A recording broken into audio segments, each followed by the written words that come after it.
Three things smart Salesforce administrators do. In my job, I get a chance to sit with a lot of Salesforce admins when they install our product, and I try to make it a point to attend as many of those calls as I can. And I consistently see these smart ones do three things. I acronymed it SAM, just so that we can remember that.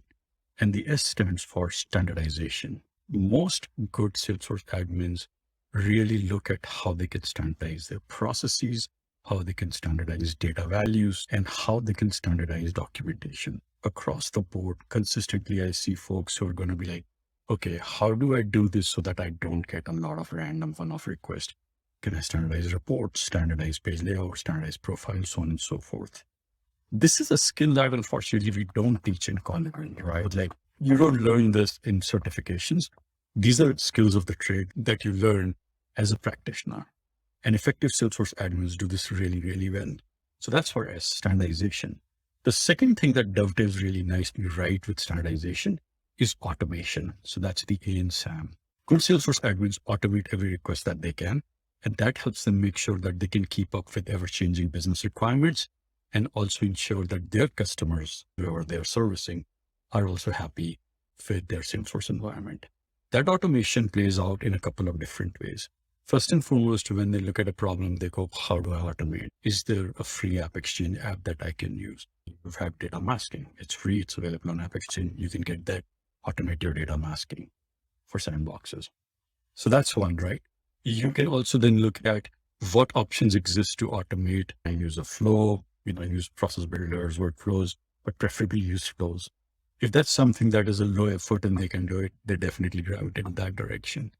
Are there paid App Exchange apps that allow them to do this? And can they do this effectively? Is there a good return on that investment? If it saves an admin 20 hours a week, it's probably worth spending money on solving that problem.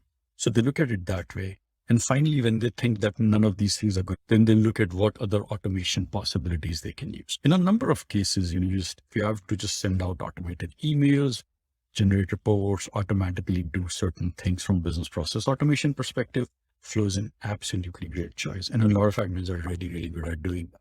So whether they use Flow, process builder, workflows, whatever it is that admins are comfortable with, they would use that. But that's the second part, automation, right? Then comes M. M is the metrics.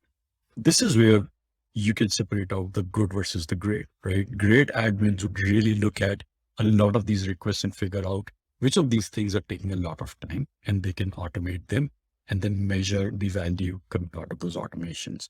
Those are the metrics that would be really impressive to show to your boss and appraisal and say, hey, in the last 6 months, in the last 1 year, here is what I automated. Here are the processes I followed.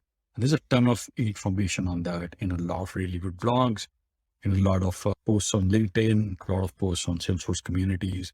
They look for this stuff and figure it out. So if you have requests coming in through Jira, they're coming into your Salesforce Service Cloud, and you build some reports and KPIs around it, you can take those, you can probably put an hour estimate against it to see how much time these efforts that you did is saving the company, translate into dollar amount, and you can have metrics that can show a measurable impact on business. So these are the things I've seen. Good Salesforce admins have SAM, standardization, automation, and metrics. I'm curious about what else would you add here? Thank you so much.